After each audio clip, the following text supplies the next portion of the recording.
How do you think people, what do you think people should do to have a good life? You know, there is always, like somebody say, struggle will never end. Yeah. You know, even Dangote, the richest man in the world, is still looking. The richest man in the Africa is still looking for money. Everybody, we all run up and down because of money. Yeah. Do you know, because of money there's no trust again? Mm. But what do you think, or how do you think we should live life to have a very, very good life? And what you do to live in a very good life is don't depend on your education aspect. Being a student or being a graduate today, don't just depend on your result, your certificate. If you look at the rate of the number, the population, the total numbers of people in this country is too much.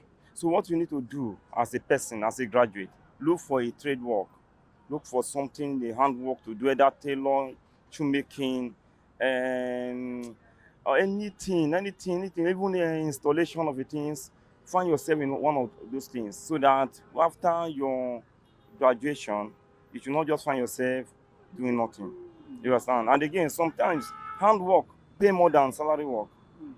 If you look at even banner printer, they, they earn more than some government parastatals and some government revenues. You understand? So I advise every Nigerians to learn handwork, even if you are working, because anything can happen tomorrow. At the cost of working, maybe you may have made a mistake in your office and they will now terminate your offer. What will you do? So you have to go. And most of the work in Nigeria is under contract. They can Mm, equally terminate you at any fucking time. mm, So I equally ask Nigerians to learn handwork, to involve themselves in trading stuff, mm. so that they should not find themselves as the result of begging people to help them. You understand? Thank you, boss. Well said, well said.